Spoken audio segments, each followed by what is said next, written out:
रसातले बद्री सदृश तीर्थम न भूतो न भविष्यति। पतित पावनी मां अलकनंदा के किनारे भगवान बद्री विशाल की तपोभूमि पर आपका आगमन संपूर्ण उत्तराखंड के लिए अपार गौरव का विषय है। मान्यवर, दुनिया के सबसे बड़े लोकतंत्र के ओजस्वी प्रकाश स्तंभ, हमारी सनातन संस्कृति की ध्वजा को विश्व पटल पर सुशोभित करने वाले ध्वजवाहक परम आदरणीय प्रधानमंत्री महोदय, आइए एक बार फिर से करतल ध्वनि से पुरजोर अभिनंदन करें। तालियों का जय घोष।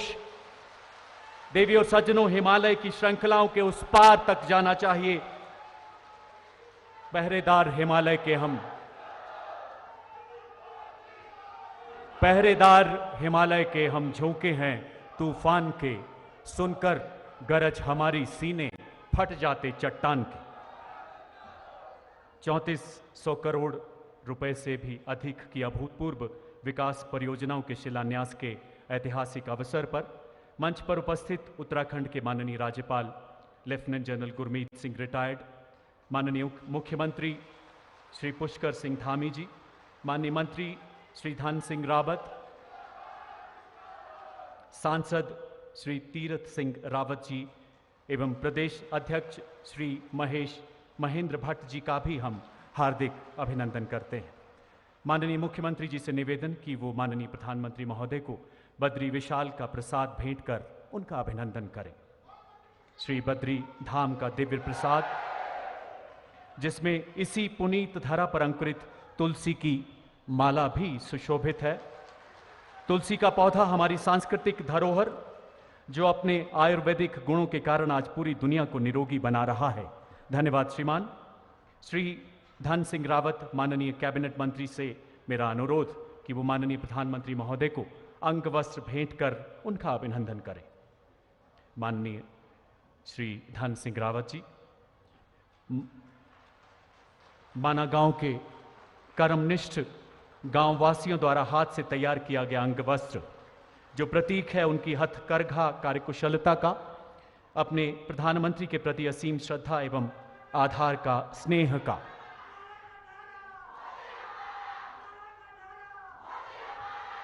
माननीय, मैं बताना चाहूँगा, ये सारे माना के देश हमारे देशवासी हैं, हमारे अपने भारत के गौरवशाली माना गांव के निवासी। याद आता है 4 नवंबर 2021 दीपावली का शुभ अवसर, जब माननीय प्रधानमंत्री देश की उत्तरी सीमाओं पर नियंत्रण रेखा से सटे पुंछ की सैन्य चौकियों पर पहुंचे। पिछले 8 सालों की तरह अनवरत सरहद के निगहबानों के साथ सरहद वाली दिवाली मनाते हुए मान्यवर, आपने 130 करोड़ भारतीयों की शुभकामनाएं शूरवीर सैनिकों के साथ साझा की, उनका गौरव बढ़ाया। अगले दिन 5 नवंबर को गोवर्धन पूजा के पुण्य पर्व पर आपने बाबा केदार के दरबार में पहुंचकर पूजा अर्चना की। जनमानस के साथ अपने विचारों को बांटते हुए आपने कहा था, जिस मिट्टी ने, जिन हवाओं ने हमें पाला पोसा है, उसकी सेवा करने का सौभाग्य और इससे बड़ा पुण्य कोई नहीं हो सकता। उसी दिन बाबा केदार के भव्य प्रांगण में आपने गौरीकुंड से केदारनाथ तक दुनिया के उच्चतम एवं विशालतम रोपवे के निर्माण का संकल्प लिया। उसी भागीरथ संकल्प की सिद्धि का आज एक महत्वपूर्ण चरण, जब आपके द्वारा इन परियोजनाओं का आगाज होगा। बद्री विशाल की दिव्य धरा, हिमालय की गोद में हिमालय से भी ऊंचे हौसलों वाला सीमा प्रहरी माना गांव, इसी अलौकिक आनंद के बीच मुख्यमंत्री महोदय से मेरा निवेदन, कृपया स्वागत संबोधन के लिए मंच पर पधारें।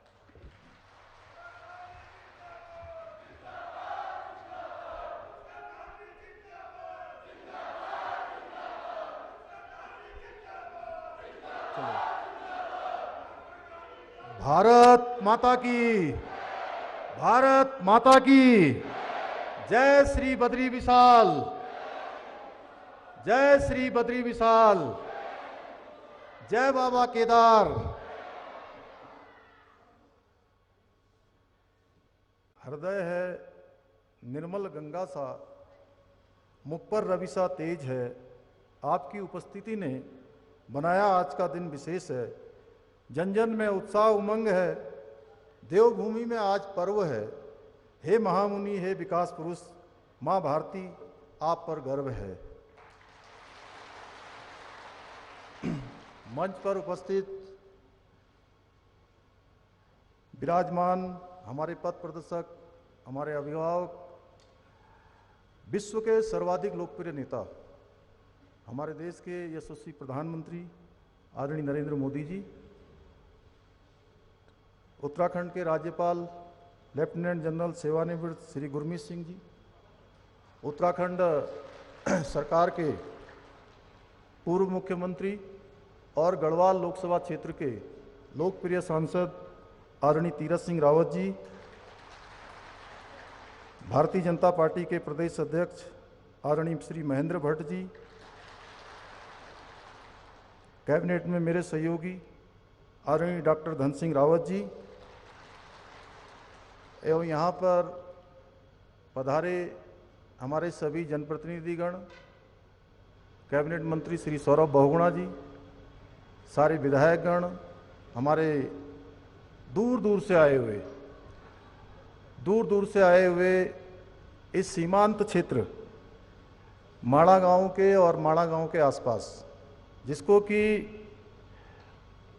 मैं भारत का पहला गांव कहता हूं, और वैसे अंतिम गांव कहते हैं, लेकिन मैं कह रहा हूं कि भारत का ये पहला गांव है। इस सीमांत क्षेत्र मैं माननीय प्रधानमंत्री जी का आप सबकी तरफ से देवभूमि उत्तराखंड की देवतुल्य जनता की ओर से हार्दिक स्वागत एवं अभिनंदन करता हूं।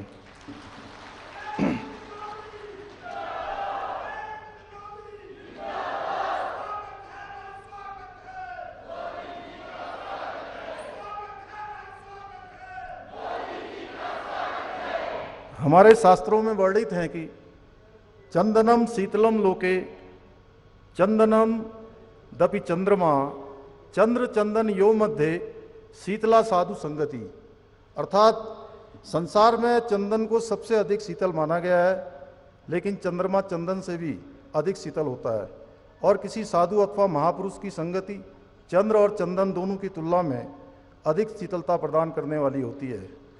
यह हमारा सौभाग्य है कि आज हमें आदरणीय प्रधानमंत्री जी जैसे महामुनि का सानिध्य प्राप्त हो रहा है, जिनके विचारों की सुगंध और व्यक्तित्व की शीतलता से आज संपूर्ण विश्व लाभान्वित हो रहा है। साथ ही हमें गर्व है कि आदरणीय प्रधानमंत्री जी के नेतृत्व में हम उस यात्रा के सहयात्री हैं, जिसका लक्ष्य और संकल्प है कि भारत को फिर से विश्व गुरु बनाना है। हम सभी इस सत्य के साक्षी हैं कि आदरणीय प्रधानमंत्री जी एक तपस्वी की भांति किस प्रकार से नए भारत का और श्रेष्ठ भारत का निर्माण करने की अग्नि प्रज्वलित किए हुए हैं। आदरणीय प्रधानमंत्री जी, मैं समस्त उत्तराखंड की जनता की ओर से आपको विश्वास दिलाता हूं कि आपके इस महायज्ञ में जो भी इस महायज्ञ की सफलता के लिए जिस प्रकार की भी आहुति की आवश्यकता होगी, जिस प्रकार का भी योगदान देना होगा, देवभूमि उत्तराखंड के लोग हमेशा आगे आकर उस काम को करने का काम करेंगे। आपकी इसमें मुझे पूरा विश्वास है कि हम उत्तराखंड को उत्कृष्ट उत्तराखंड बनाने के जिस विकल्प रहित संकल्प को लेकर हम आगे बढ़ रहे हैं, वह आपके मार्गदर्शन में अवश्य ही सिद्ध होगा। हम सभी लोग उत्तराखंड वासी भली भांति जानते हैं कि आप हमेशा से उत्तराखंड के प्रति आपका जो लगाव है वो किसी से छुपा हुआ नहीं है। जब आप गुजरात के मुख्यमंत्री थे और उस समय जब भयंकर त्रासदी उत्तराखंड के अंदर आई थी, तब भी आपने आगे बढ़कर ये पेशकश करी थी कि उत्तराखंड के और बाबा केदार की उस प्रांगण का आप पुनर्निर्माण का काम करेंगे। भाइयों बहनों, इस दौरान देवभूमि के प्रति दिखाए गए प्रेम और अपनत्व के लिए हम सभी उत्तराखंड वासी आपके आभारी हैं, और प्रधानमंत्री बनने के पास आपने जिस प्रकार से उत्तराखंड को प्राथमिकता दी है वो किसी से छुपा हुआ नहीं है। आज हम 4 धाम ऑल वेदर रोडों की बात करें, या ऋषिकेश से कर्णप्रयाग रेल लाइन की बात करें, या हमारा ऋषिकेश में चलने वाला एम्स हो, या उधम सिंह नगर कुमाऊं मंडल के लिए खुलने वाला नया हमारा एम्स का दूसरा सेंटर हो, सारे के सारे प्रोजेक्ट आपके नेतृत्व और आपके मार्गदर्शन में उत्तराखंड के प्रति जो आपका विशेष लगाव है, उसके कारण से लगातार हमको यहाँ पर उत्तराखंड की जनता को मिल रहे हैं। हम जानते हैं आपके इस अप्रतम स्नेह के लिए सारे उत्तराखंड के वासी हृदय से अनुग्रहित हैं। आज जहां आपके द्वारा 3400 करोड़ रुपए की योजनाओं का यहाँ पर 2 सड़कों का और जो बहुप्रतीक्षित हमारा केदारनाथ का रोपवे, जिसके बारे में आपने 5 नवंबर 2021 को आपने बाबा केदार की भूमि से कहा था कि आने वाले समय में यात्रियों के लिए केदारनाथ की यात्रा सुगम और सरल होगी और केबल कार से लोग यात्रा कर पाएंगे। आज वो दिन आ गया कि आज आपके हाथों से बाबा केदार की भूमि तक केबल कार से जाने की रोपवे का आज आपने शिलान्यास कर दिया है। उसी प्रकार से गोविंद घाट से लेकर हेमकुंड साहब की यात्रा भी रोपवे से की जाएगी। मैं आपका हार्दिक धन्यवाद देना चाहता हूं। भाइयों बहनों, आज माननीय प्रधानमंत्री जी के नेतृत्व में जिस प्रकार से आज धर्म और संस्कृति का उत्थान का पर्व हम मना रहे हैं, हम किसी से छुपा हुआ नहीं है। आज भारतवासी इस पर्व को मना रहे हैं, जहां बाबा केदार के प्रांगण का जिस प्रकार से वो क्षतिग्रस्त होने के बाद आज पुनर्निर्माण का कार्य चल रहा है। आप देख रहे होंगे कि भव्य केदार और दिव्य केदार बनने जा रहा है। वहीं बाबा बद्री विशाल का मास्टर प्लान पर तेजी से काम हो रहा है। इसके साथ साथ मैं थोड़ा और आगे आपको ले जाना चाहता हूं। मैं विद्यार्थी जीवन में लखनऊ में पढ़ता था। मैं 1999 में अयोध्या गया था और मैंने तब वहां देखा कि बाबा भगवान राम टेंट के अंदर हैं।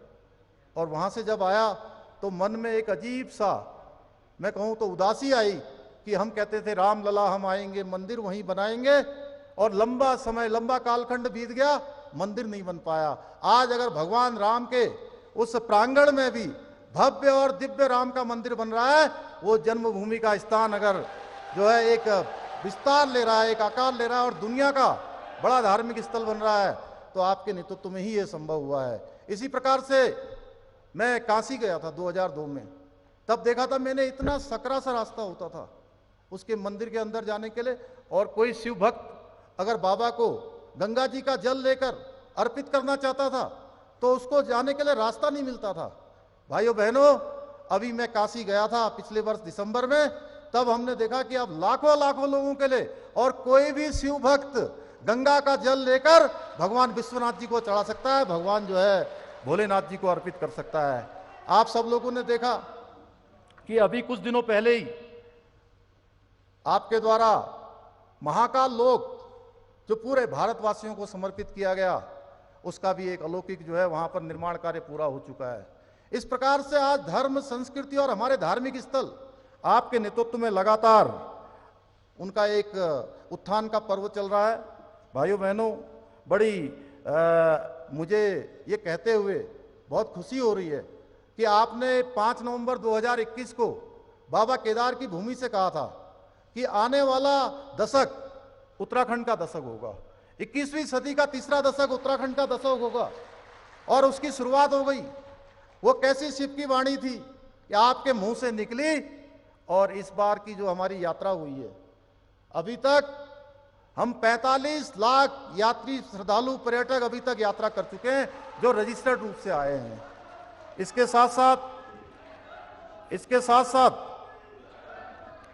साथ साथ जो हमारी कांवड़ यात्रा हुई है, उस कांवड़ यात्रा में भी इस बार सारे पूर्वानुमान टूट गए, सारे रिकॉर्ड टूट गए, और इस बार की यात्रा में 4 करोड़ शिव भक्तों ने मां गंगा का जल लेकर अपने अपने स्थानों पर गए हैं। ये हमारा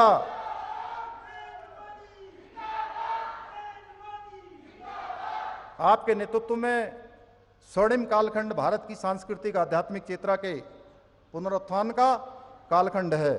आधुनिकता के संतुलित समावेश के साथ साथ आज सनातन संस्कृति का वैभव पुनर्जीवित हो रहा है। भारत पुनः विश्व गुरु के स्थान पर स्थापित हो रहा है। समूचे विश्व को आज आपका कहीं न कहीं नेतृत्व और मार्गदर्शन मिल रहा है। भाइयों बहनों, इसका प्रत्यक्ष उदाहरण है, रूस यूक्रेन का युद्ध हो रहा था, जहां भारत के जो हमारे बेटे थे, बेटियां थी, बच्चे थे, वहां से आने के लिए भारत का तिरंगा तो कंधे पर लेकर चल ही रहे थे, वो तो सुरक्षित उस सीमा से बाहर आ ही रहे थे। वहीं ऐसे देश जो हमको फूटी आंख नहीं सुहाते, हमको पसंद भी नहीं करते हैं, उन देशों के बच्चे भी यूक्रेन की सीमा से बाहर आने के लिए भारत का तिरंगा लेकर बाहर आ रहे थे। यह है नया भारत। नए भारत को गढ़ने का काम मोदी जी के नेतृत्व में हो रहा है।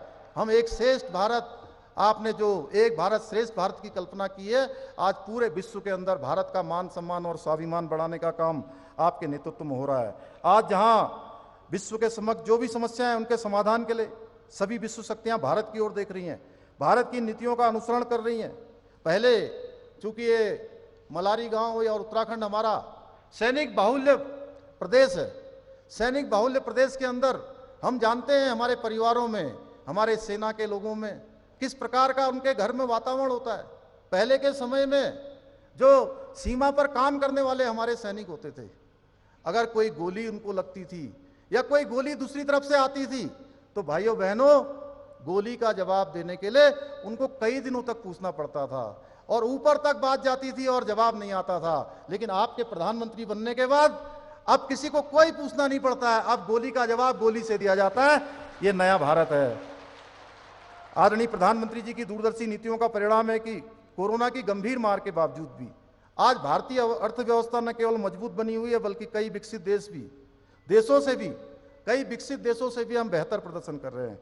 जहां एक और वैश्विक मंदी की चर्चा जोरों पर है, वहीं भारतीय अर्थव्यवस्था को तेजी से आगे बढ़ाने का काम अनुमान आईएफएम द्वारा लगाया गया है।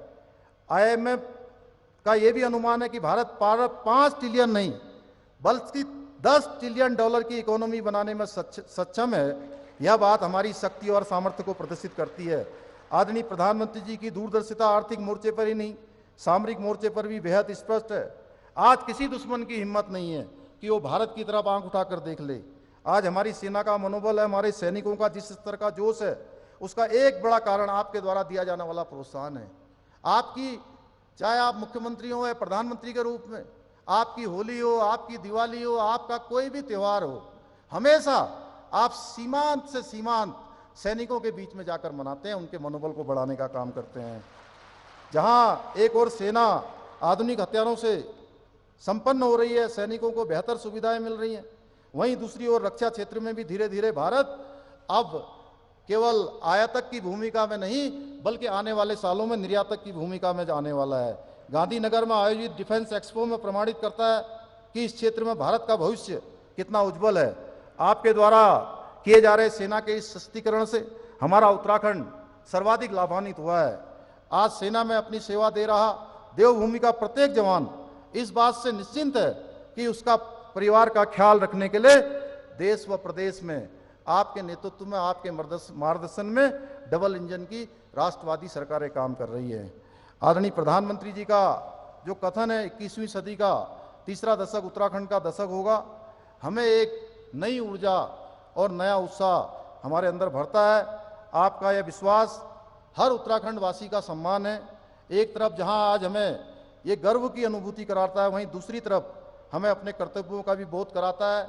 जो भी हमसे अपेक्षाएं, आज रोजगार के क्षेत्र में भी हमने जितनी भी हमारे यहाँ परीक्षाएं होनी है, कुछ बीच में विलंब हुआ लेकिन उन विलंबों को छोड़कर हमने लोक सेवा आयोग से सारी 7,000 जो भर्तियां होनी थी तत्काल, उन भर्तियों को करने का हमने संकल्प लिया है। उसका कैलेंडर जारी कर दिया है, दिसंबर माह तक सारी भर्तियां कर देंगे। उसके अलावा 19,000 भर्तियां जो आपने 10 लाख लोगों को पूरे देश के अंदर रोजगार देने का संकल्प लिया है, उसमें उत्तराखंड की भी जो भूमिका होगी, हम एक कदम आगे बढ़कर उसको पूरा करने का काम करेंगे।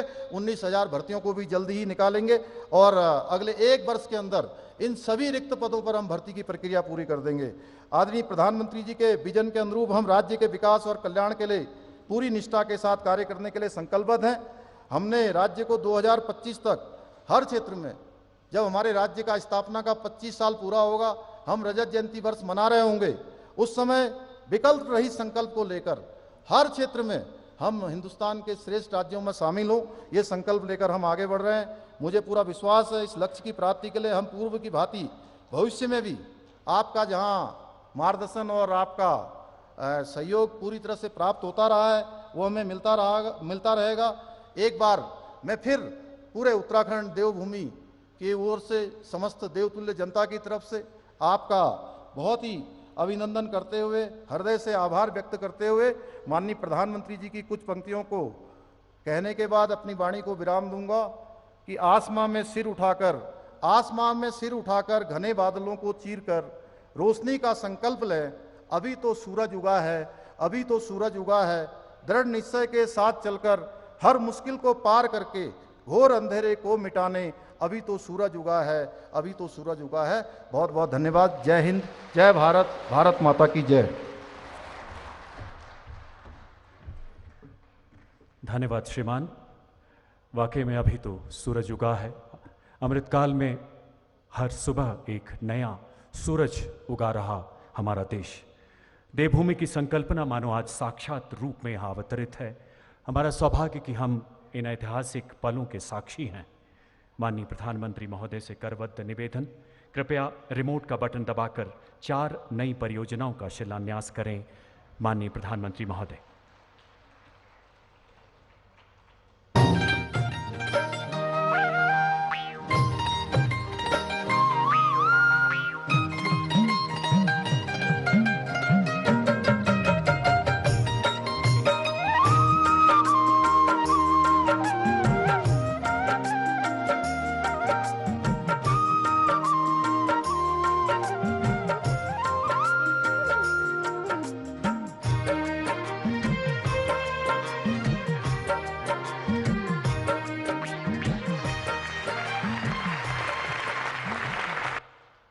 धन्यवाद महोदय। पट्टिकाओं के अनावरण के साथ ही देवभूमि के इतिहास में विकास का एक नया अध्याय जुड़ते हुए रोपवेज का निर्माण श्रद्धालुओं की तीर्थ यात्रा को और सुगम बनाएगा। सीमावर्ती राजमार्गों का पुनरुत्थान देश की सीमा को सामरिक मजबूती प्रदान करेगा। आइए देखते हैं भविष्य की इन प्रबल परियोजनाओं को प्रतिबिंबित करती ये लघु film. Please sit back and admire. सफलता के शिखर तक पहुंचने के लिए भी ये जरूरी है कि राष्ट्र अपने सांस्कृतिक उत्कर्ष को छुए, अपनी पहचान के साथ गौरव से सर उठा करके खड़ा हो जाए। केदारनाथ, बद्रीनाथ तीर्थ क्षेत्र में विकास के नए अध्याय लिखे जा रहे हैं। हमारे चारों धाम ऑल वेदर रोड से जुड़ने जा रहे हैं। इतना ही नहीं, हेमकुंड साहिब रॉपवे से जुड़ने जा रहा है। प्रधानमंत्री श्री नरेंद्र मोदी जी के नेतृत्व में भारत के धार्मिक और आध्यात्मिक स्थलों को एक नई पहचान मिल रही है। इसी कड़ी में आजादी के बाद उत्तराखंड पहली बार विकास की अनगिनत महत्वपूर्ण परियोजनाओं का साक्षी बन रहा है। इन्हीं में शामिल है सनातन धर्म की आस्था के केंद्र केदारनाथ और बद्रीनाथ धाम में हो रहे विकास कार्य, जो न सिर्फ धार्मिक और आध्यात्मिक चेतना का नव निर्माण कर रहे हैं, बल्कि सामाजिक और आर्थिक विकास की नई इबारत लिख रहे हैं। विकास के इसी संकल्प के तहत प्रधानमंत्री श्री नरेंद्र मोदी जी द्वारा 21 अक्टूबर को उत्तराखंड की सीमांत गांव माड़ा में 3,427 करोड़ रुपए की 2 सड़कों और 2 रोपवे प्रोजेक्ट की आधारशिलाएं रखी जा रही हैं।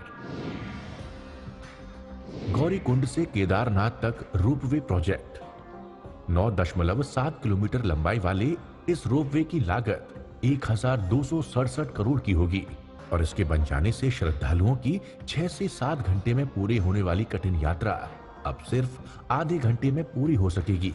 इसी तरह गोविंद घाट से हेमकुंड साहिब तक की दूरी 36 घंटे में तय की जाती है, लेकिन अब गोविंद घाट से हेमकुंड साहिब पर 1,163 करोड़ की लागत से बनने वाले 12.40 किलोमीटर लंबे इस रोपवे के निर्माण के बाद ये दूरी सिर्फ 45 मिनट में तय की जा सकेगी। इन रोपवेज के बन जाने से अब लाखों श्रद्धालुओं और स्थानीय निवासियों को सुगम यात्रा का लाभ मिलेगा। जोशी मठ से मलारी तक 61.64 किलोमीटर सड़क का चौड़ीकरण किया जा रहा है। 422.68 करोड़ की लागत से होने वाले इस 2 लेन चौड़ीकरण के अलावा 574 करोड़ की लागत द्वारा माड़ा से माड़ा पास तक 51 किलोमीटर नेशनल हाईवे का 2 लेन चौड़ीकरण कार्य शुरू किया जा रहा है। ये दोनों ही मार्ग सामरिक दृष्टिकोण से बेहद ही महत्वपूर्ण है और अब यहां से साल भर सेना के वाहनों का आवागमन संभव हो सकेगा। इसके साथ ही इन मार्गों के निर्माण से सीमांत क्षेत्रों के गांवों में बेहतर रोड कनेक्टिविटी के द्वारा आर्थिक गतिविधियों को नई दिशा मिलेगी। इन महत्वपूर्ण कार्यों का शिलान्यास प्रधानमंत्री जी द्वारा किया जा रहा है, जिससे उत्तराखंड के सीमांत क्षेत्रों में पलायन रुकेगा, पर्यटन और अन्य आर्थिक गतिविधियों को बढ़ावा मिलेगा। साथ ही स्थानीय लोगों के लिए रोजगार की नई संभावनाओं का सृजन हो सकेगा।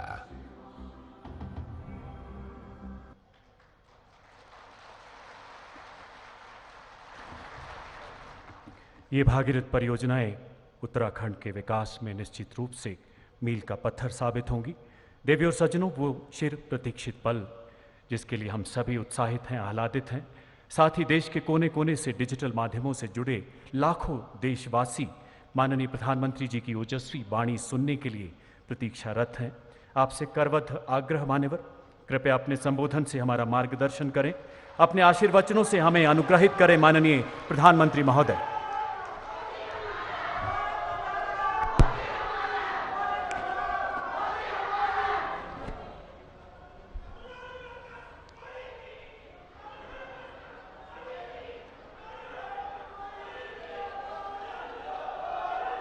जय बद्री विशाल,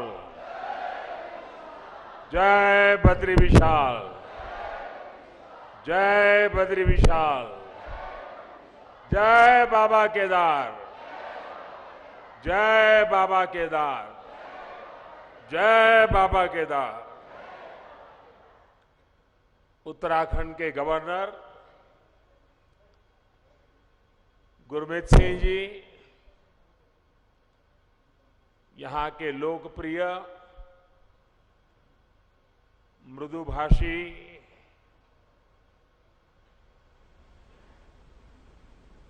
हर पल जिसके चेहरे पर स्मित रहता है, ऐसे हमारे पुष्कर सिंह धामी जी, संसद में मेरे साथी श्री तीरथ सिंह रावत जी, भाई धन सिंह रावत जी, महेंद्र भाई भट्ट जी, अन्य सभी महानुभाव और मेरे प्यारे भाई और बहनों, आज बाबा केदार और बद्री विशाल जी के दर्शन करके, उनके आशीर्वाद प्राप्त करके जीवन धन्य हो गया, मन प्रसन्न हो गया। और ये पल मेरे लिए चिरंजीव हो गए।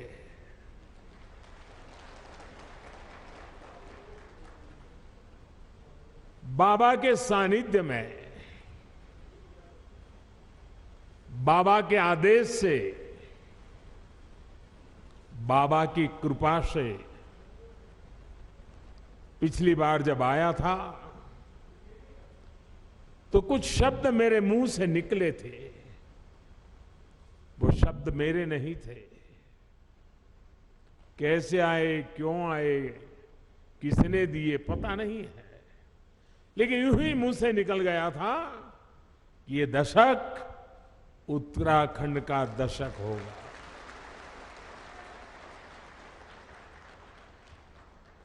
और मुझे पक्का विश्वास है इन शब्दों पर बाबा के, बद्री विशाल के, मां गंगा के निरंतर आशीर्वाद की शक्ति बने रहेगी, ये मेरा अंतर्मन कहता है। ये मेरा सौभाग्य है आज मैं आपके बीच इन नई परियोजनाओं के साथ फिर उसी संकल्प को दोहराने आया हूं। और मेरा सौभाग्य है कि आज मुझे आप सभी के दर्शन करने का मौका मिला है।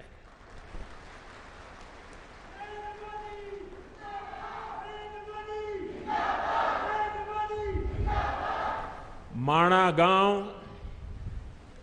भारत के अंतिम गांव के रूप में जाना जाता है। लेकिन जैसे हमारे मुख्यमंत्री जी ने इच्छा प्रकट की, अब तो मेरे लिए भी सीमा पर बसा हर गांव देश का पहला गांव ही है।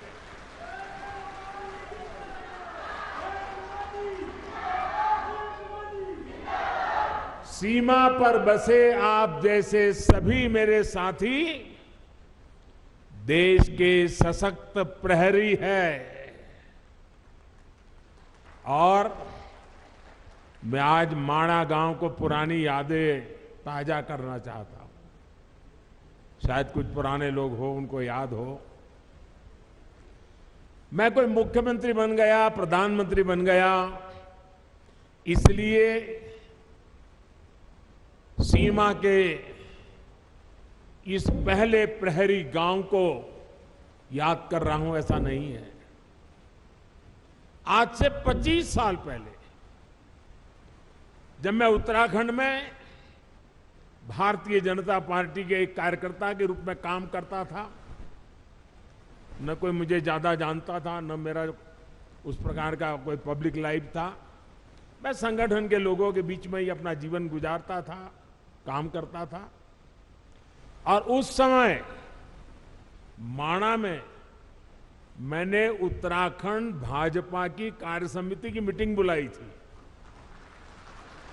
तो मेरे उत्तराखंड के सारे कार्यकर्ता मेरे से बहुत उस समय नाराज थे, प्रश्न पूछते रहे, साहब इतना दूर कितनी मेहनत से जाना पड़ेगा, कितना समय जाएगा।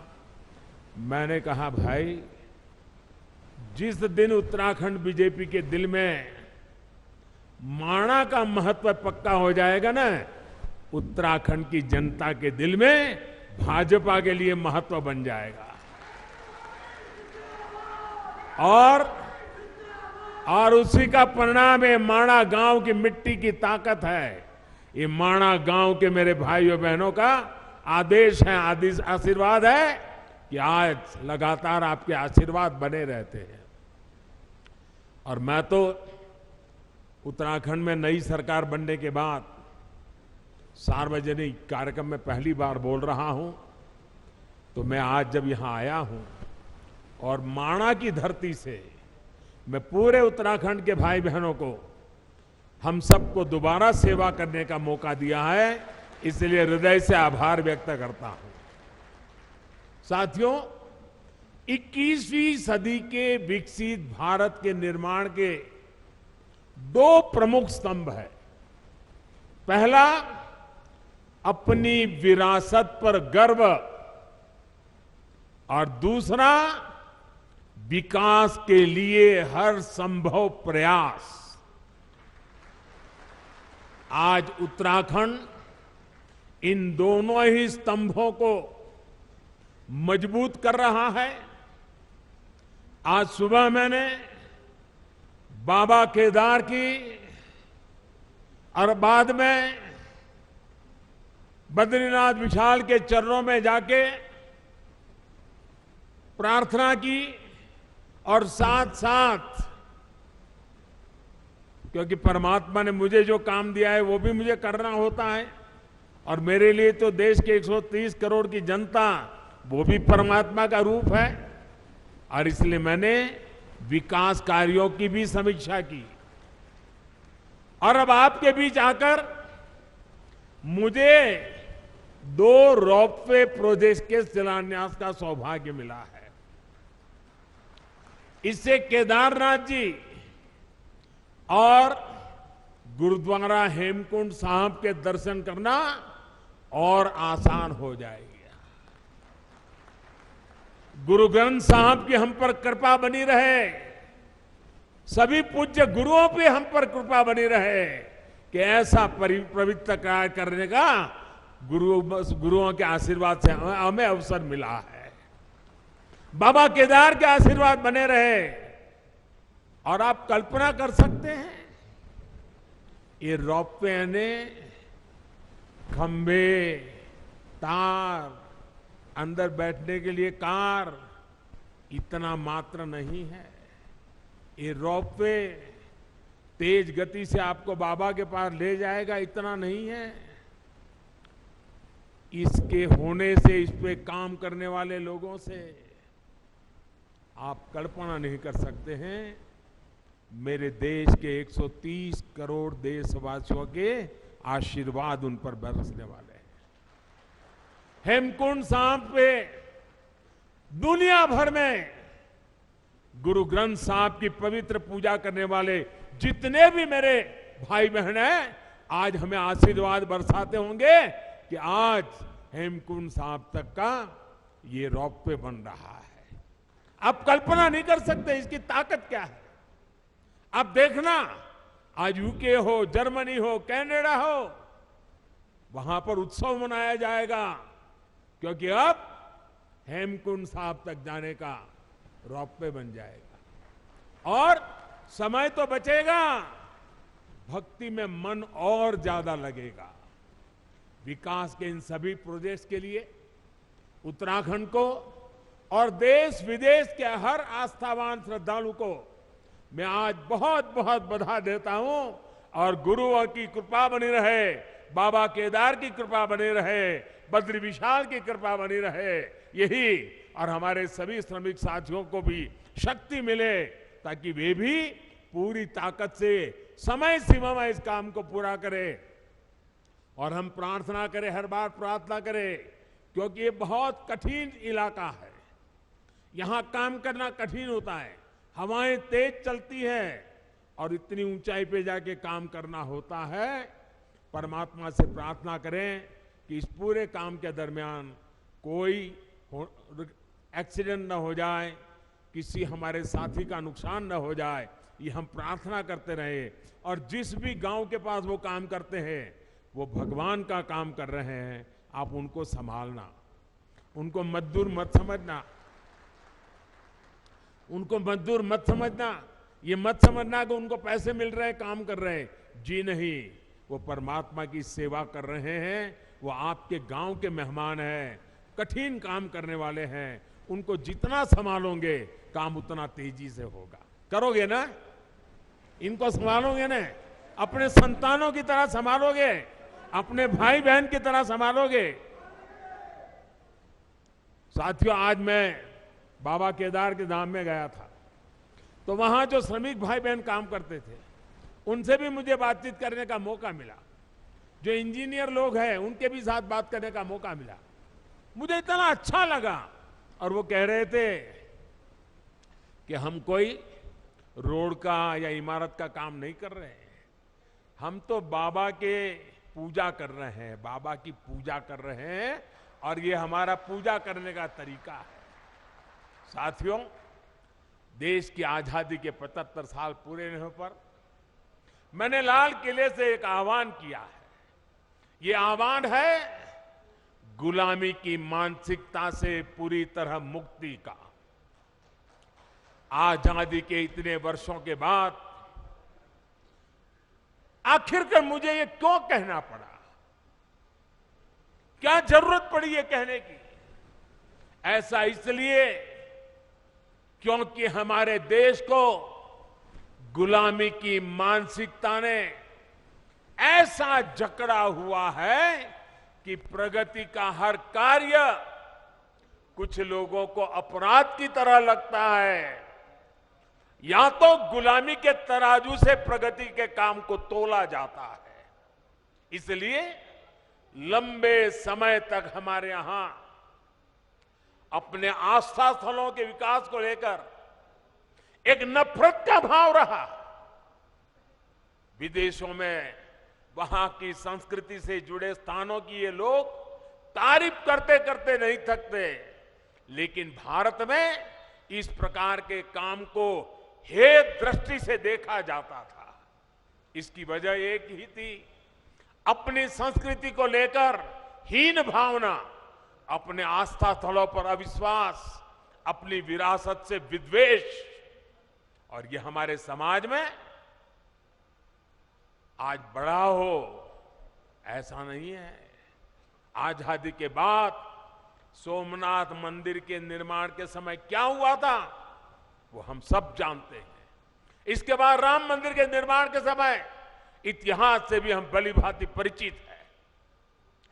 गुलामी की ऐसी मानसिकता ने हमारे पूजनीय पवित्र आस्था स्थलों को जर्जर स्थिति में ला दिया था।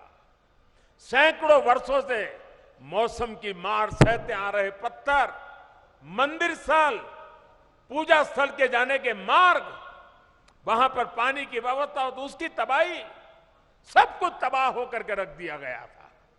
आप याद करिए साथियों, दशकों तक हमारे आध्यात्मिक केंद्रों की स्थिति ऐसी रही, वहां की यात्रा जीवन की सबसे कठिन यात्रा बन जाती थी। जिसके प्रति कोटि कोटि लोगों की श्रद्धा हो, हजारों साल से श्रद्धा हो, जीवन का एक सपना हो कि उस धाम में जाकर के मत्था टेक के आएंगे, लेकिन सरकारें ऐसी रही कि अपने ही नागरिकों को वहां तक जाने की सुविधा करने का उनको जरूरी नहीं लगा। पता नहीं कौन सी गुलामी की मानसिकता ने उनको जकड़ के रखा था। यह अन्याय था कि नहीं था भाइयों? यह अन्याय था कि नहीं था? यह जवाब आपका नहीं है, यह जवाब 130 करोड़ देशवासियों का है। और आपके इन सवालों का जवाब देने के लिए ईश्वर ने मुझे एक काम दिया है।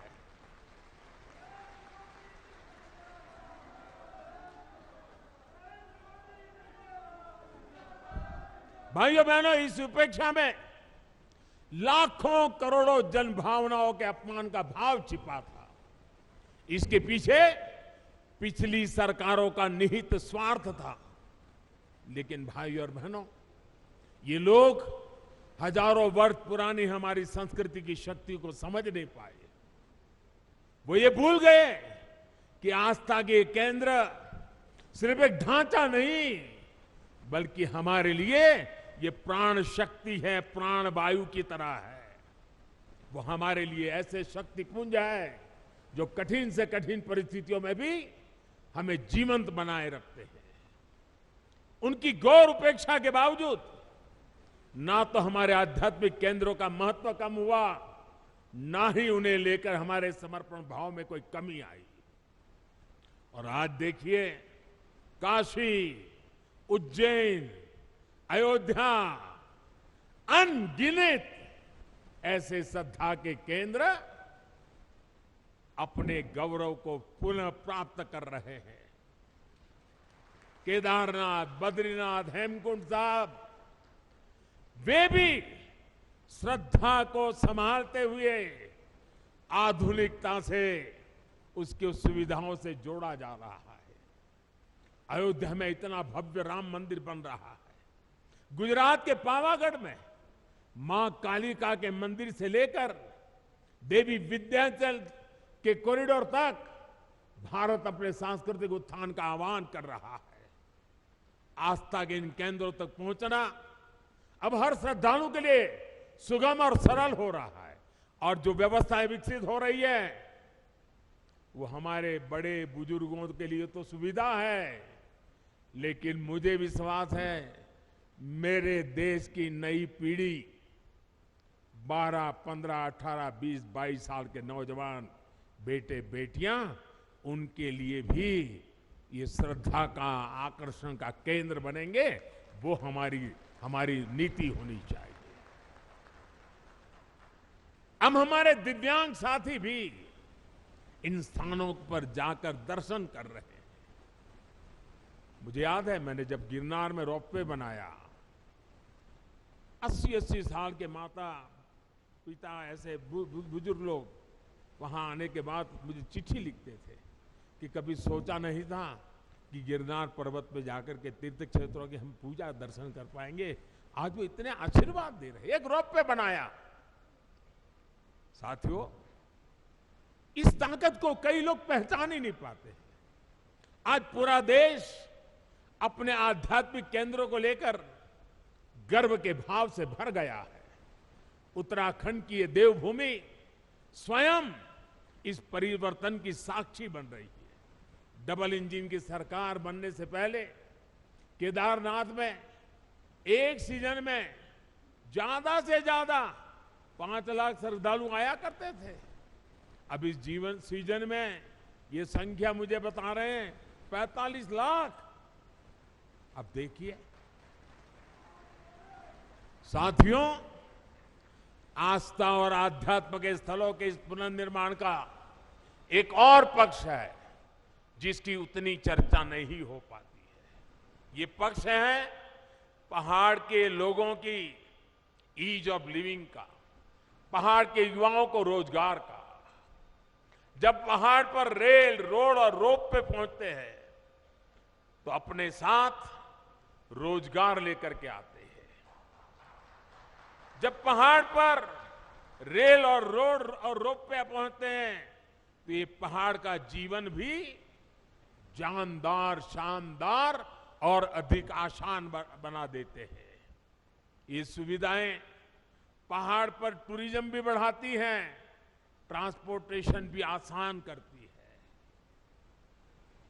अब तो हमारी सरकार ड्रोन को भी पहाड़ों पर सामान के ट्रांसपोर्ट का प्रमुख साधन बनाने पर काम कर रही है, क्योंकि आजकल ड्रोन आते हैं 20 किलो, 25 किलो, 50 किलो तक सामान उठा करके तेज गति से दूसरी जगह पे उतार देते हैं। हम उसको लाना चाहते हैं क्योंकि आपके यहां जो फल सब्जी पैदा होती है वो ताजा ताजा बड़े शहरों में पहुंचे ताकि आपको ज्यादा कमाई हो। और मैं आज हिंदुस्तान के सीमा पर देश की रक्षा कर रहे गांववासियों के बीच आया हूं। तब अभी मैं आप जो हमारी माताएं बहनें, सेल्फ हेल्प ग्रुप की बहनें जो उत्पादन पैदा करती है, जो मसाला, वो पहाड़ी नमक, ये सारी चीजें मैं देख रहा था और पैकेजिंग वगैरह में बस सचमुच में मेरा मन बड़ा प्रसन्न कर गया जी। माताओं बहनों को प्रणाम करता हूं, क्या बढ़िया काम किया आपने। लेकिन मैं यहां से हिंदुस्तान भर से जो प्रवासी आते हैं, जो यात्री आते हैं, जो एडवेंचर के लिए आते हैं, जो श्रद्धा के लिए, किसी भी तरीके से क्यों ना आते हो, एक जीवन में व्रत बनाइए कि आप यात्रा में जितना खर्चा करते हैं, ट्रैवलिंग का खर्चा करते होंगे, खाने के पीछे खर्चा करते होंगे, बड़ी होटल में रहने के लिए खर्चा करते होंगे, आप मन में एक व्रत बनाइए। मैं सभी 130 करोड़ देशवासियों को हिंदुस्तान के उस गांव से बता रहा हूं जो चीन के सीमा पर, भारत का ये सीमा पर रखवाली करने वाले गांव के बीच से बोल रहा हूं। मैं उनकी तरफ से बोल रहा हूं, आप जहां भी जाएं यात्रा करने के लिए, इस कठिन क्षेत्र में आए या पुरी चले जाएं या कन्याकुमारी चले जाएं या सोमनाथ, कहीं पर भी जाए, एक संकल्प कीजिए। जैसे मैं वोकल फॉर लोकल की बात करता हूं ना, मैं आज एक और संकल्प के लिए प्रार्थना करता हूं और देशवासियों को प्रार्थना करना है तो मेरा हक बनता है जी। मैं आदेश तो नहीं दे सकता हूं, प्रार्थना तो कर सकता हूं। मैं प्रार्थना करता हूं, आप जितना खर्चा करते हैं तय कीजिए कम से कम 5% जो टोटल खर्चा आपका यात्रा का होगा उसमें 5%, अगर 100 रुपया खर्चा करते हो तो 5 रुपया उस इलाके में जो कुछ भी स्थानीय उत्पाद है, स्थानीय लोग जो बनाते हैं, आप उसको जरूर खरीदिए। आपके घर में है तो दूसरा लेके जाइए, किसी को भेंट दे दीजिए, लेकिन वहां से जरूर लेके जाइए। आपको मैं विश्वास दिलाता हूं भाइयों बहनों, इन सारे क्षेत्रों में इतनी रोजी रोटी मिल जाएगी। अभी मुझे माताएं बहनें कह रही थी कि इस बार यात्री इतने आए, मैंने कहा कितनी बिक्री हुई, तो जरा पहले तो शर्मा गए बताते बताते। मैंने कहा नहीं बताइए बताइए। फिर उन्होंने कहा 2.5 लाख रुपए का बिक गया इस बार। उनको इतना संतोष था। अगर सब यात्री, सभी प्रवासी जहां जाए वहां स्थानीय जो गरीब लोग पैदा करते हैं वैसी स्थानीय बनी हुई चीज 5% बजट ये जोड़ दीजिए, आप देखिए आपको जीवन में संतोष होगा और घर में रखेंगे, बच्चों को बताएंगे कि देखिए हमने उस साल जब उत्तराखंड गए थे ना, ये तस्वीर तो तुझे अच्छी लगती है, उस तस्वीर के पीछे तो हमने 20 रुपया खर्च किया है, लेकिन ये जो छोटी चीज दिखती है ना, वहां की एक बूढ़ी मां बना रही थी, मैं उससे लेकर के आया था। आपको आनंद होगा, आपको संतोष होगा। इसलिए मैं आज यहां से पूरे देश को प्रार्थना कर रहा हूं, मेरे प्यारे भाइयों बहनों, पहाड़ के लोगों की पहली पहचान यही होती है कि वो बहुत मेहनती होते हैं। उन्हें उनके साहस, उनकी जुझारू प्रवृत्ति के लिए जाना जाता है। वो प्रकृति के प्रति शिकायत नहीं करते हैं, संकटों के बीच जीना सीख लेते हैं जी। लेकिन साहब, पहले की सरकारों के समय पहाड़ों के लोगों के सामर्थ्य को उनके खिलाफ ही इस्तेमाल किया गया। दशकों तक सरकारें ये सोचकर पहाड़ की उपेक्षा करती रही, वो मेहनतकश लोग हैं, पहाड़ जैसा उनका हौसला है, अरे उनकी तो ताकत इतनी है, उनको तो कुछ जरूरत नहीं, चल जाएगा। ये उनकी ताकत के साथ अन्याय था। उनकी ताकत है इसका मतलब ये तो नहीं है कि उनको ऐसे ही रहने दिया जाए, उनको भी तो सुविधा चाहिए। मुश्किल हालातों में पहाड़ के लोगों को मदद मिलनी चाहिए। जब सुविधाएं पहुंचाने की बात हो, जब सरकारी योजनाओं का लाभ पहुंचाने की बात हो, तो पहाड़ के लोगों का नंबर सबसे बाद में आता था। इस सोच के साथ देश कैसे आगे बढ़ता? पहाड़ के लोगों के साथ हो रहे इस अन्याय को मुझे समाप्त करना ही था। इसलिए पहले जिस इलाकों को देश की सीमाओं का अंत मानकर नजरअंदाज किया जाता था, हमने वहां से समृद्धि का आरंभ मानकर काम शुरू किया है। पहले देश का आखिरी गांव जानकर जिसकी उपेक्षा की जाती थी, हमने वहां के लोगों को अपेक्षाओं पर फोकस पर करके काम करना शुरू किया है। पहले देश के विकास में जिनका योगदान को महत्व नहीं दिया जाया गया, हमने उन्हीं को साथ लेकर प्रगति के महान लक्ष्यों की ओर बढ़ने का संकल्प किया है।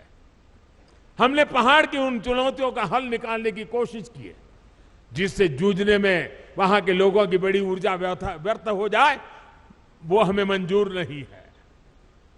हमने हर गांव तक बिजली पहुंचाने का अभियान चलाया, जिसका बहुत बड़ा लाभ मेरे पहाड़ के भाई और बहनों को मिला। मुझे यहां गांव की सरपंच मां एक बहन से मिलना हुआ। मैं पूछ रहा था शौचालय बन गए? अरे बोले साहब बन गए। मैंने कहा पानी पहुंच रहा है? बोले पाइप लग रही है।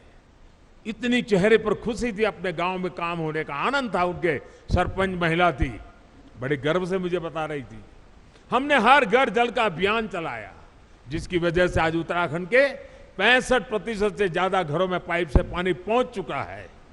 हमने हर पंचायत को ऑप्टिकल फाइबर से जोड़ने का अभियान चलाया, जिसकी वजह से उत्तराखंड के कोने कोने में आज डिजिटल कनेक्टिविटी पहुंच रही। मैं आज देख रहा था, इनके वे भी ऑनलाइन पैसे ले रहे थे, डिजिटल फिनटेक। मैं जरा हमारे पार्लियामेंट में कुछ बुद्धिमान लोग बैठते हैं, उनको बताना चाहता हूं कि मणा आई है, मणा। ये मेरा माणा में देखिए 8वीं कक्षा भरी हुई मेरी माँ बहने डिजिटल पेमेंट ले रही है। पेटीएम ऐसा लिखा हुआ है, क्यूआर कोड लगाया है अपने माल के सामने। ये ताकत मेरे देश की मुझे माणा गांव के लोगों के पास देख करके और गर्व हो रहा है। हमने गांवों में हेल्थ और वेलनेस सेंटर खोलने का अभियान चलाया, जिसकी वजह से आज गांव के पास चिकित्सा की सुविधा पहुंच रही है। इन अभियानों का बहुत बड़ा लाभ हमारी माताओं, बहनों, बेटियों को हुआ है। एक संवेदनशील सरकार, गरीबों का दुख दर्द समझने वाली सरकार कैसे काम करती है, ये आज देश के हर कोने में लोग अनुभव कर रहे हैं।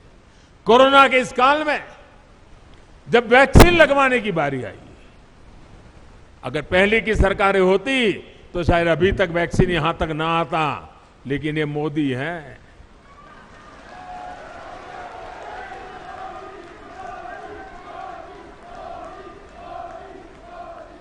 मैंने कहा कोरोना जाए उसकी ज्यादा तेजी से मुझे वैक्सीन पहाड़ों में ले जानी है, और मैं सरकार को बधाई देता हूं।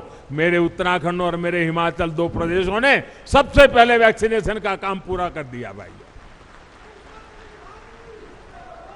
इस वैश्विक महामारी में लोगों को भूखमरी का शिकार ना होना पड़े, बच्चों को कुपोषण का शिकार ना होना पड़े, इसके लिए हमने प्रधानमंत्री गरीब कल्याण अन्न योजना शुरू की। इस योजना की वजह से उत्तराखंड के भी लाखों लोगों को मुफ्त अनाज मिला और हमने पक्का किया किसी गरीब के घर में भी कोई दिन ऐसा नहीं होना चाहिए जब घर में चूल्हा न जला हो, रोटी न पकी हो, कोई बच्चा भूखा सोया हो, वो दिन में देखना नहीं चाहता था। और हम सफलतापूर्वक कर पाए भाइयों बहनों। कुछ समय पहले ही हमारी सरकार ने उस अवधि को और 3 महीना बढ़ा दिया है ताकि इस त्योहारों के दिनों में हमारे गरीब परिवारों को दिक्कत न हो। डबल इंजन की सरकार के प्रयासों से अब उत्तराखंड में विकास कार्यों में फिर तेजी आ रही है। जो लोग घर से पलायन करके चले गए थे अब अपने पुराने घरों में लौटने लगे हैं। होम स्टे, गेस्ट हाउस, ढाबों, छोटी छोटी दुकानों में अब रौनक बढ़ने लगी है। इन सुविधाओं से उत्तराखंड में पर्यटन का हो रहा है विस्तार, यहां के विकास को भी गति देने वाला है। मुझे खुशी है कि डबल इंजन की सरकार यहां के युवाओं को होम स्टे की सुविधा बढ़ाने के लिए, युवाओं के स्किल डेवलपमेंट के लिए निरंतर आर्थिक मदद दे रही है। सीमावर्ती क्षेत्रों से युवाओं को एनसीसी से जोड़ने का अभियान भी यहां के युवाओं के उज्जवल भविष्य के लिए तैयार हो रहा है। पूरे देश में सीमावर्ती क्षेत्र में जो अच्छी स्कूल होगी अब एनसीसी हम वहां चलाएंगे। अहमदाबाद, मुंबई, चेन्नई, वहां एनसीसी 75 साल चली, अब एनसीसी चलेगी इन गांवों में। मेरे गांव के बच्चों को मिलेगा लाभ।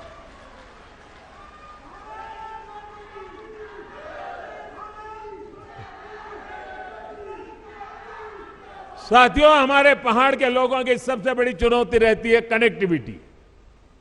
कनेक्टिविटी ना हो तो पहाड़ पर जीवन वाकई पहाड़ जैसा हो जाता है। हमारी डबल इंजन की सरकार इस चुनौती का भी समाधान कर रही है। आज उत्तराखंड को मल्टी मॉडल कनेक्टिविटी प्रदान करने के लिए हर साधन पर काम किया जा रहा है। हिमालय की हरी भरी पहाड़ियां पर रेलगाड़ी की आवाज उत्तराखंड के विकास की एक नई गाथा लिखेगी। देहरादून एयरपोर्ट भी अब नए अवतार में सेवा दे रहा है। अभी मैं हिमाचल प्रदेश गया था, वहां मैंने वंदे भारत ट्रेन शुरू की और मुझे कईयों ने बताया कि हमारे यहाँ 2-2 पीढ़ी पहले की जो उम्र के लोग हैं, ऐसे गांवों में, हर गांव में लोग हैं जिन्होंने अभी तक रेल नहीं देखी है और आप हमारे हिमाचल में वंदे भारत ट्रेन ले आए। वंदे भारत ट्रेन तो अभी तो एक स्टेशन पहुंची है, लेकिन पूरे हिमाचल और पहाड़ के लोगों के लिए बहुत बड़ा तोहफा है। वो दिन मैं उत्तराखंड में भी देखना चाहता हूं भाई। आज चाहे हिमाचल से उत्तराखंड आना जाना हो या फिर दिल्ली और यूपी से उत्तराखंड आना जाना, 4 लेन हाईवे और एक्सप्रेसवे जल्दी आपका स्वागत करने वाले हैं। 4 धाम ऑल वेदर रोड उत्तराखंड के लोगों के साथ साथ पर्यटकों और श्रद्धालुओं को एक नया एहसास दे रहे हैं। अब हर कोई पर्यटक जो दूसरे राज्यों से उत्तराखंड आ रहा है वो यहां से यात्रा का अद्भुत अनुभव लेकर जाता है। दिल्ली देहरादून इकोनॉमिक कॉरिडोर से दिल्ली देहरादून की दूरी तो कम होगी, इससे उत्तराखंड के उद्योगों को भी बढ़ावा मिलेगा। भाई और बहनों, आधुनिक कनेक्टिविटी राष्ट्र रक्षा की भी गारंटी होती है। इसलिए बीते 8 सालों से हम इस दिशा में एक के बाद एक कदम उठा रहे हैं। कुछ साल पहले हमने कनेक्टिविटी की 2 बड़ी योजनाएं शुरू की थी, एक भारतमाला, दूसरी सागरमाला। भारतमाला के तहत देश के सीमावर्ती क्षेत्रों को बेहतरीन और चौड़े हाईवे से जोड़ा जा रहा है। सागरमाला से अपने सागर तटों की कनेक्टिविटी को सशक्त किया जा रहा है। बीते 8 वर्षों में जम्मू कश्मीर से लेकर अरुणाचल प्रदेश तक बॉर्डर कनेक्टिविटी का भी अभूतपूर्व विस्तार हमने किया है। 2014 के बाद से बॉर्डर रोड ऑर्गेनाइजेशन ने करीब करीब 7,000 किलोमीटर नई सड़कें का निर्माण किया है, सैकड़ों पुल नए बनाए हैं। बहुत सी महत्वपूर्ण टनल्स को भी पूरा काम किया है। एक समय था जब बॉर्डर किनारे सड़क बनाने के लिए भी दिल्ली से मंजूरी लेनी जरूरत पड़ती थी। हमने ना सिर्फ इस बाध्यता को समाप्त किया, बल्कि बॉर्डर किनारे अच्छी सड़कें बनाने पर, तेजी से सड़कें बनाने पर जोर दे दिया।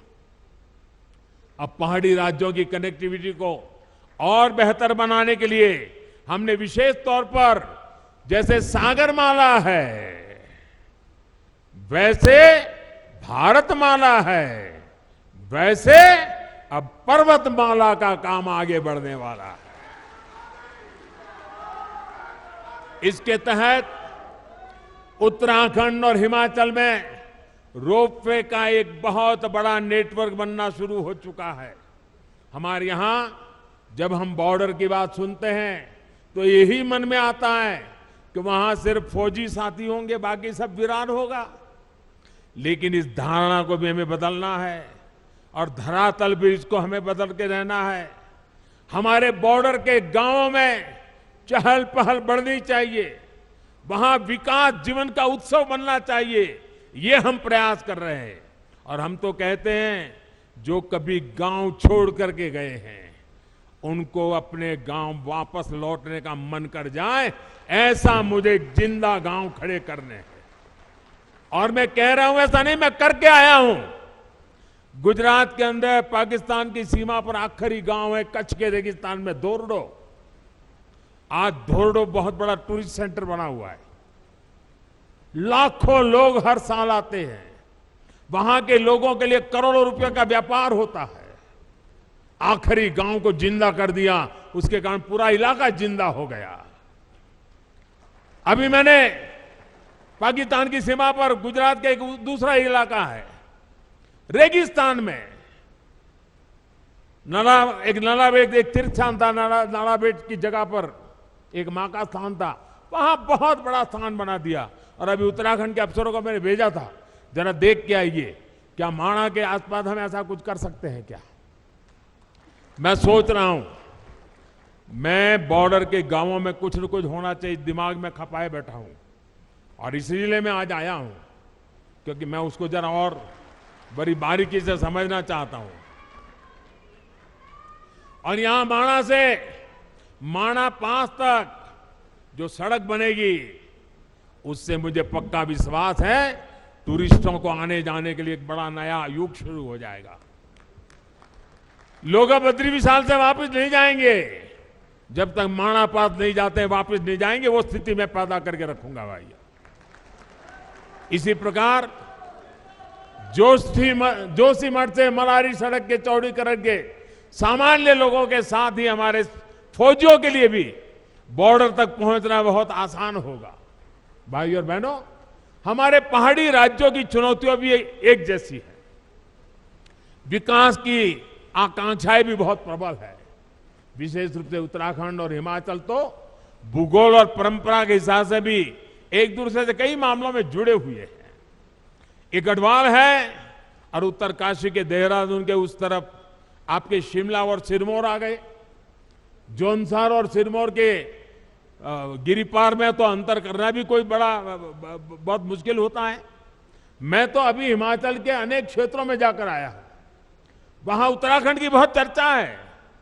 हिमाचल वाले कह रहे हैं कि जिस प्रकार उत्तराखंड ने तेज विकास के लिए, धरोहरों, आस्था के स्थानों को विकास के लिए, बॉर्डर और पहाड़ी क्षेत्रों की सुविधा बढ़ाने के लिए डबल-जी के सरकार को दोबारा ले आए हैं, वही मंत्र हिमाचल को भी प्रेरणा दे रहा है।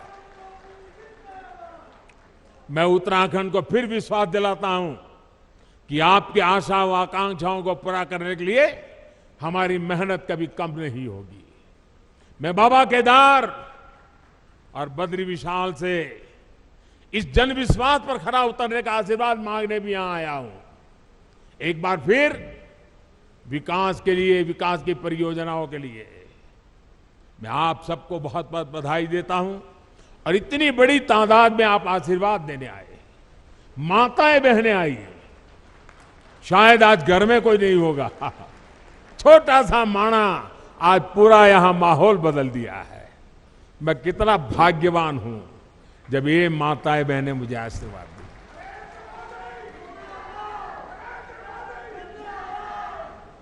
आज सचमुच मेरा जीवन धन्य हो गया है।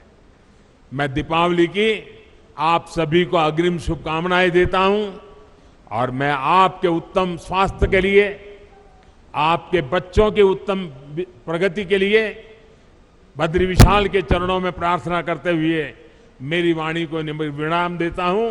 मेरे साथ पूरी ताकत से बोलिए, भारत माता की, भारत माता की, भारत माता की जय बद्री विशाल, जय बद्री विशाल, जय बद्री विशाल, जय बाबा केदार, जय बाबा केदार, जय बाबा केदार।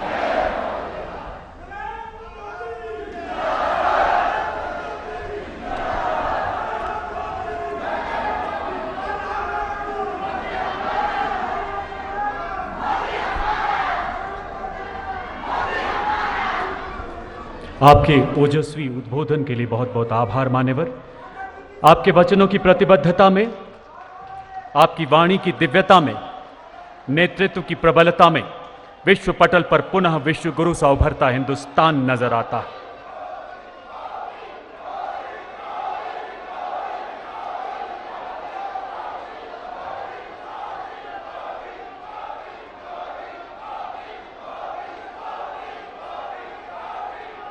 आइए पुनः हाथ ऊपर करके तालियों के जय घोष से धन्यवाद करें हमारे यशस्वी प्रधानमंत्री महोदय का। कोरोना वैक्सीन से तेजस विमान तक, ऑक्सीजन प्लांट से मंगलयान तक, उपलब्धियों के नए कीर्तिमान गढ़ता आत्मनिर्भर भारत पूरी दुनिया का मार्गदर्शन करने के लिए पूरी तरह से तैयार।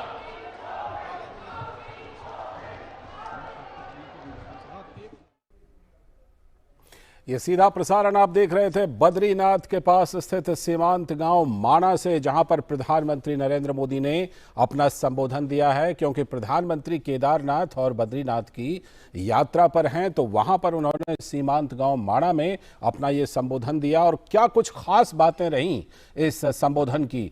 दरअसल बद्री विशाल और बाबा केदार के दर्शन करके जीवन धन्य हो गया।